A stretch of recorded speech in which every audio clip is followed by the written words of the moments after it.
Good afternoon, my name's Dr. Susannah Crockford, and I'll be giving a lecture today called A Great Cleansing of Gaia, Narratives of Climate Change in Contemporary Spirituality. In late October 2012, Hurricane Sandy hit the east coast of the United States. Higher sea surface temperatures and rising sea levels caused by anthropogenic climate change have increased the intensity of recent hurricanes. Sandy killed 233 people and caused nearly $70 billion in damage. 3.6 million people lost power, and a blizzard that followed the hurricane left up to 36 inches of snow. On the other side of the country, in Arizona, there was hot sun and cloudless blue skies. I was in Sedona, attending a conference on Ascension 2012. This gathering of people interested in contemporary spirituality was hosted by the staff of the website The Golden Age of Gaia, which is devoted to speculations about human contact with extraterrestrials, with many of the staff claiming to either channel aliens or have incarnated alien consciousnesses within their human physical form. They anticipated that the 21st of December 2012 would be the Ascension, when the planet, which they call Gaia, will ascend to the fifth dimension, a higher frequency of energy vibration, which is essentially a higher level of spiritual enlightenment. They looked for signs that this millenarian event would occur, and Hurricane Sandy was taken as a sign that confirmed their beliefs.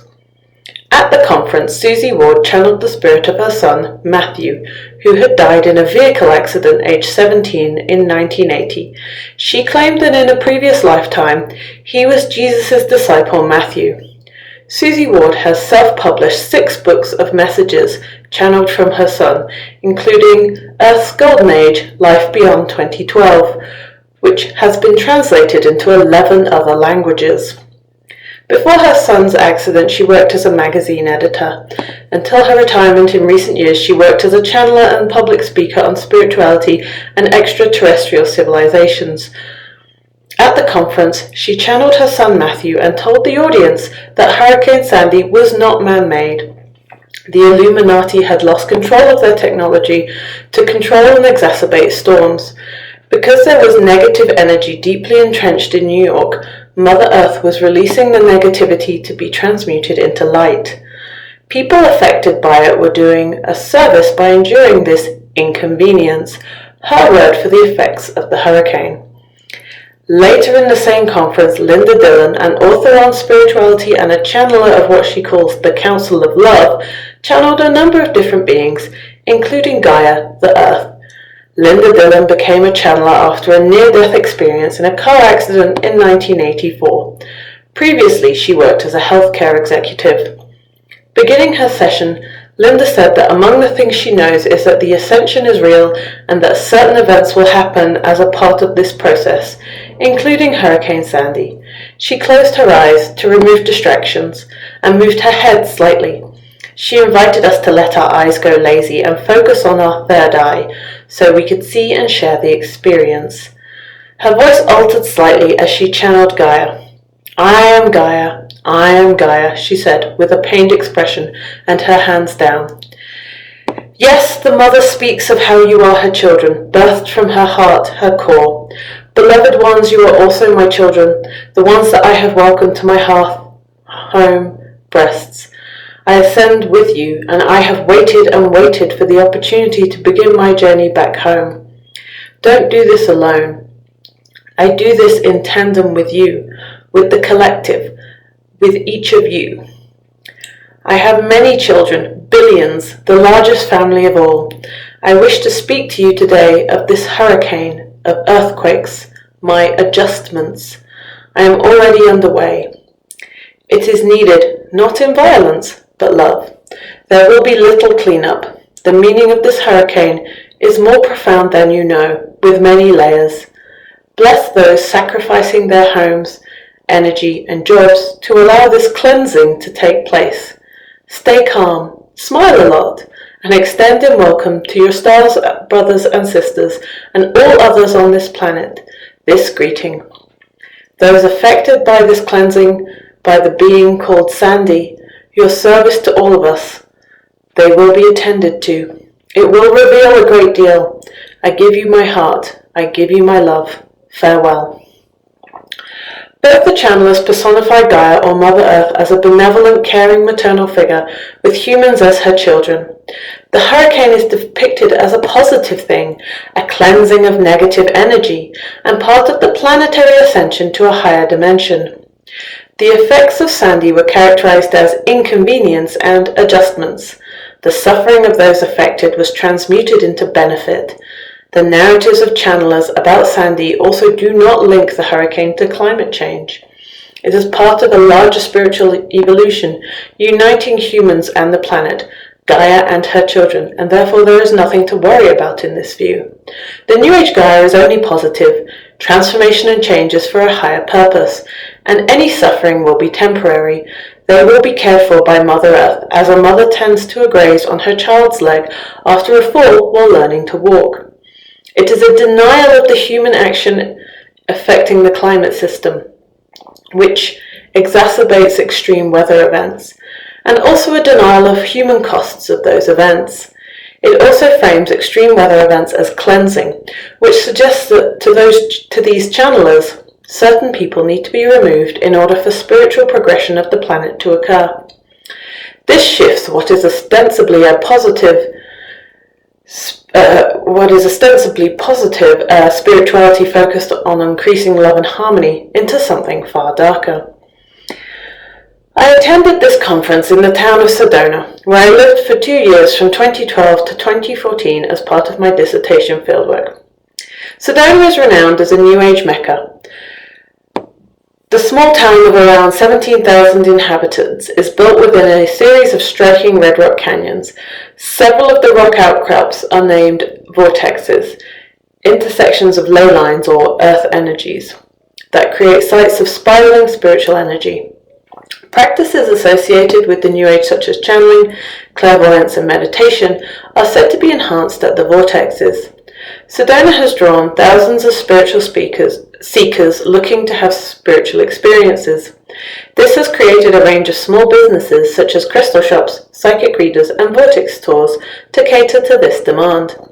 There are numerous stores in the uptown shopping district that are called something to do with New Age, such as the Center for the New Age. Yet, despite this obvious and clear association with New Age, the people who lived in the town and engaged in New Age activities almost universally rejected the label New Age and said that they were not New Agers. Instead, they talked about spirituality. To them, it was a cross-cultural essence that underlay all religions, the truth beneath the cultural gloss of religious symbolism and rhetoric. It provided access to a deeper, truer wisdom than the outmoded and controlling organized religion, often identified explicitly with American Christianity. Sedona is not like Mecca, though.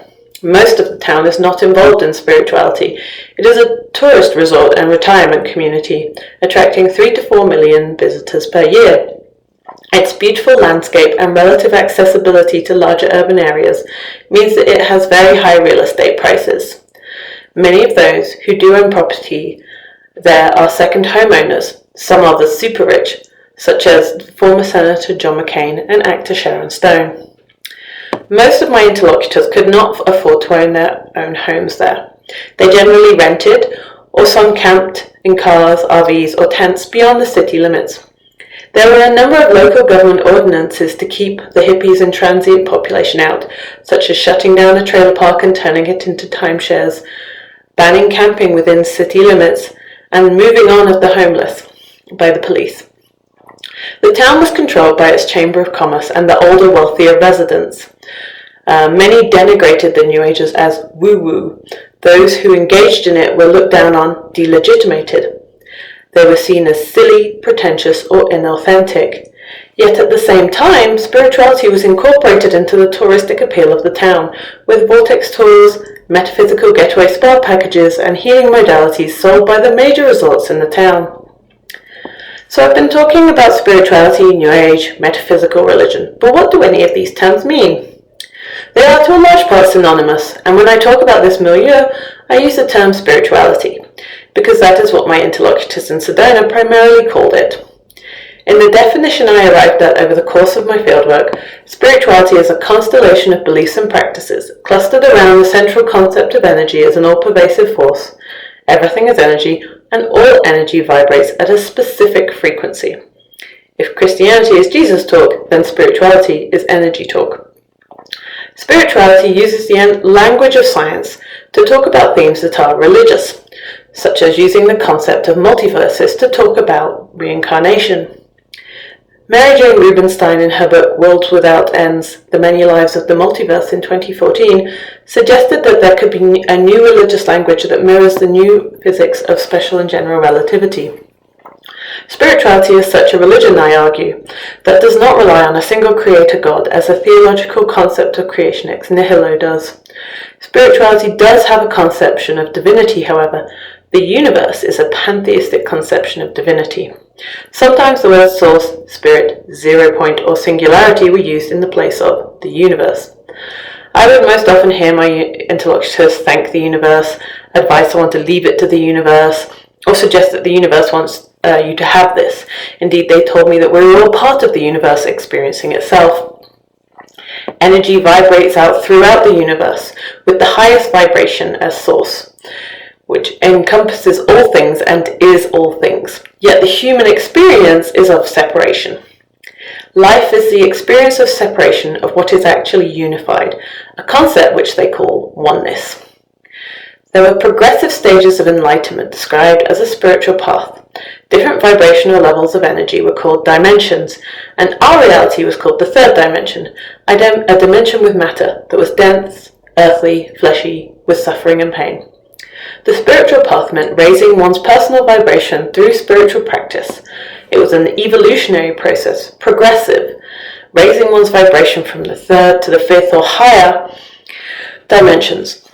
And these dimensions folded out from source, which was imagined as a central point, reflecting the Neoplatonic idea of emanations of form. Moving up towards source, a unification of the self with the cosmos meant that the spiritual path had a mystical aim, to become one with everything.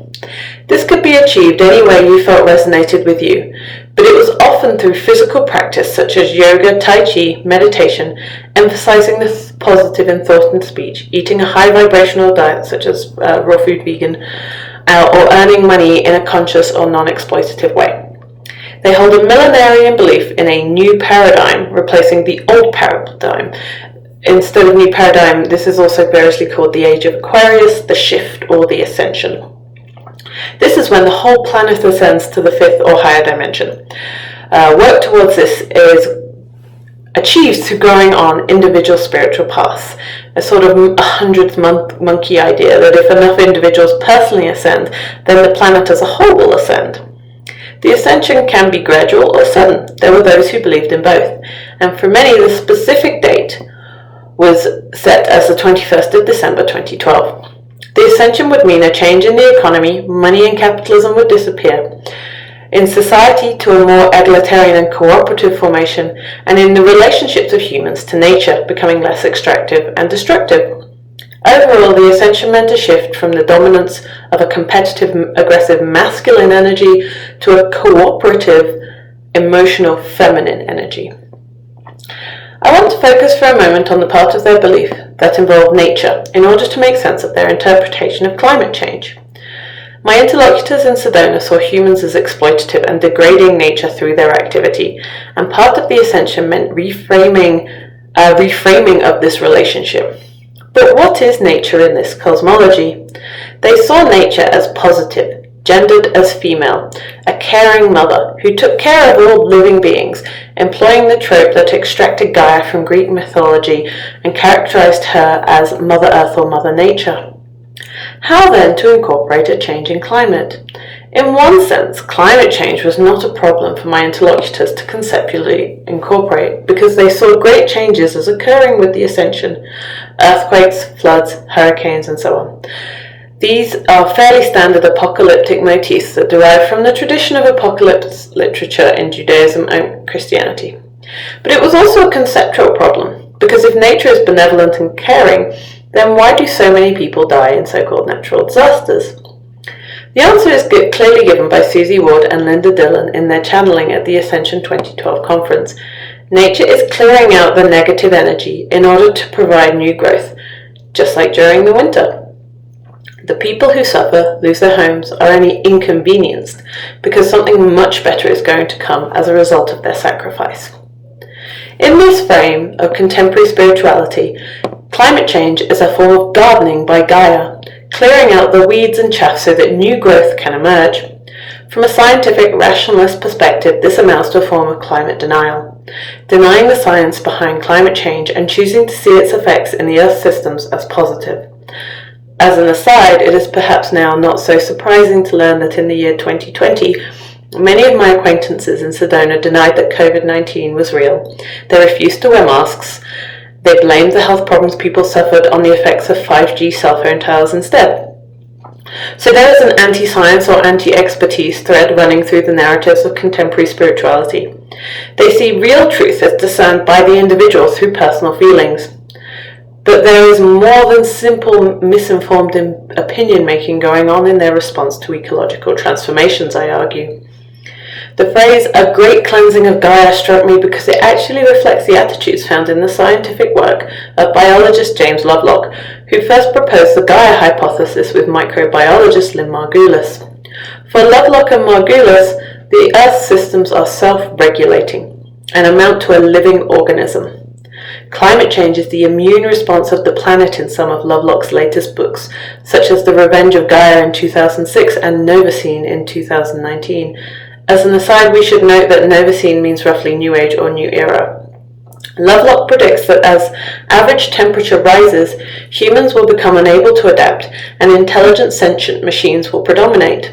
He argues that this should not be seen as a negative occurrence as much as the next step in evolution, just as Neanderthals died out with the end of the last ice age. In these narratives, the word cleansing is being used as a euphemism to conceal mass death. In Europe, we have a history with the term ethnic cleansing that reveals its true intent: who gets cleansed and who doesn't. In my current research project on religion and climate change, I interviewed climate activists, scientists, and deniers, and one interesting result was that the climate deniers had far higher levels of anthropocentrism. They held humans as self-evidently separate from non-humans, and maintained a special privilege category for human life. Among activists, humans were seen far more negatively. They accepted the science of climate change, but described humans as a pestilence or disease afflicting the planet. One respondent described humans as a case of thrush, a common fungal infection on the planet, with climate change as the equivalent of a short course of antibiotics for the Earth that would clear up the infection. There is a strong current of anti-human thought in environmentalism, going back to Dave Foreman and the original Earth First monkey wrenchers, who sought to disrupt the progress of civilization, both negatively valenced words in this context, through using tree spikes to stop logging equipment and other acts of industrial sabotage. Foreman famously described the HIV virus as having equal rights to humans, and as such, if humans died of it, that was not an ethical problem for him. Against these anti-human tendencies in environmentalism, many in the climate movement now support the concept of climate justice. This concept acknowledges that those who are most affected already by climate change are the most vulnerable populations. For example, islanders in the Pacific at risk of sea level rise, or residents of sub-Saharan Africa living in drought conditions. Climate action in this frame is social justice action and benefits the planet and non-humans alongside the most vulnerable humans. I was curious as to whether those engaged in contemporary spirituality would align with principles of climate justice. After all, eco-spirituality is a very important religious side to the climate justice movement. Eco-spirituality means finding spiritual or religious meaning in the Earth's ecosystems. However, when I interviewed a leading figure in the Ecocentric Alliance, a group that advances ecocentrism, a philosophical system that places humans and non-humans in equal importance and maintains the inherent spiritual value of Earth systems, he told me that many billions of people would have to die for nature to return to some sort of balance. He gave me a figure of 1 or 2 million people as being the optimal number for the flourishing of biodiversity to reoccur. This would mean 7.6 billion people would have to die, and he advised me that if we did not do this to each other, in his words, then nature would do it for us. The acceptance of mass human death to benefit the rest of nature brings spirituality closer to certain radical strains of environmentalism than it does to climate change deniers. I recently checked in with Susie Ward and Linda Dillon via their websites to see if they had shifted their positions at all in the 8 years since I saw them at the conference. Susie Ward, channeling her deceased son Matthew, in a message from the 4th of January 2021, says that the planet did ascend in 2012, and we are witnessing the consequences of that profound transformation now. The Illuminati are in control of the government in Washington, D.C., she said in the message, and the current political turbulence in the US is in fact light workers trying to remove the Illuminati, who have been there since soon after the founding of the state in the late 18th century. The current pandemic of COVID-19 is being manipulated by the Illuminati, she claims.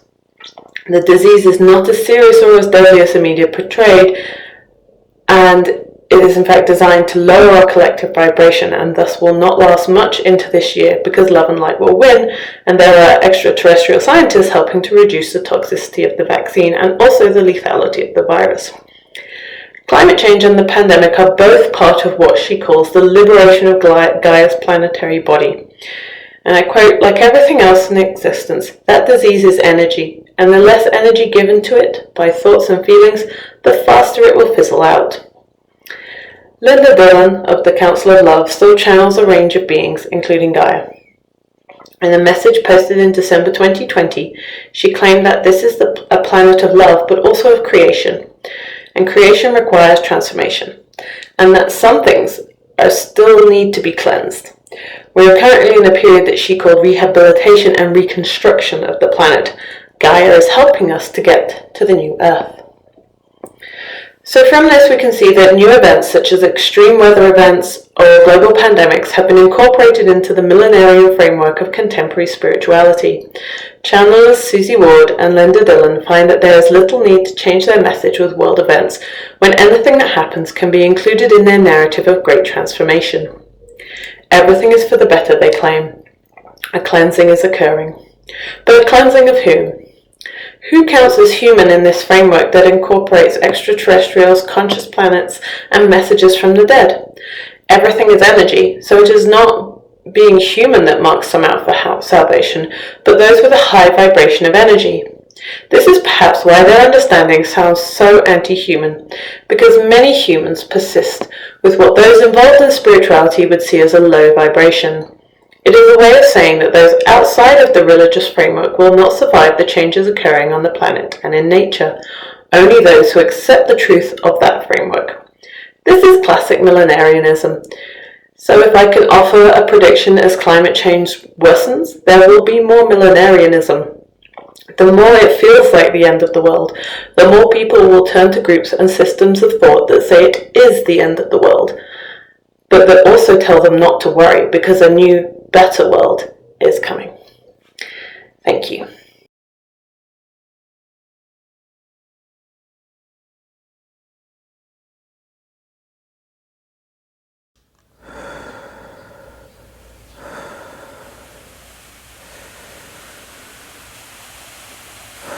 Detengo el giro de la vida en un instante. Pienso en el tiempo que no es tiempo, el estado en el que las visiones son palpables, en el que la realidad no existe y parece que formamos parte de la niebla de un sueño profundo del cual nunca despertaremos. Escucho en ese tiempo una voz que también se mira, una voz que no usa palabras para comunicarse. Esa voz solo por habitar en los ojos de quienes han nacido en la misma tierra, tienen la misma sangre o hablan la misma lengua. Esa voz usa códigos que solo pueden entender aquellos que miran al mundo desde su raíz antigua. En un principio, antes que la tierra fuera tierra, Quetzalcóatl y Tezcatipotla, bajo la forma de serpientes cósmicas, atraparon el cuerpo de Tlaltecutl y lo partieron por la mitad, creando así el cielo y la tierra, a la que había que alimentar con ofrendas y sacrificios para obtener de ella todo lo necesario para la vida humana. Del cuerpo terrestre de Tlantecuhtli surgieron todos los alimentos. Sus cabellos se convirtieron en árboles y hierbas. De su piel brotaron infinidad de vegetales y flores. De sus ojos surgieron pozos, fuentes y pequeñas cuevas. De la boca nacieron los ríos y las grandes cavernas. De la nariz se formaron las grandes montañas y los valles. Pero la diosa pedía corazones para alimentarse y se negaba a dar sus frutos si no se los proporcionaban.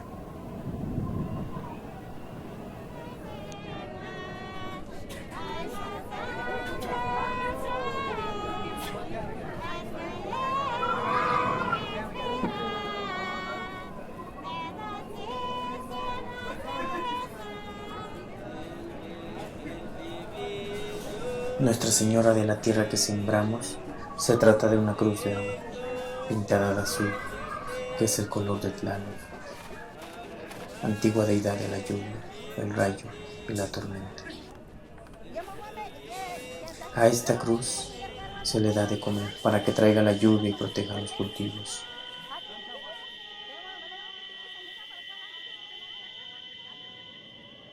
El viento, en forma de sopilote, empuja las nubes hacia los campos de cultivo, donde crece el maíz.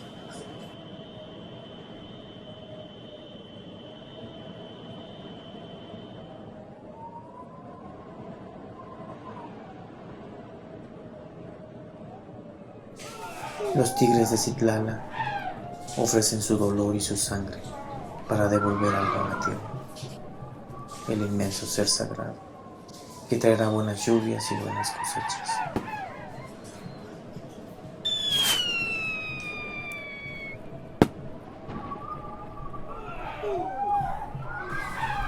Nosotros comemos la tierra y la tierra nos come a nosotros, porque la tierra es el principio y fin de todas las cosas.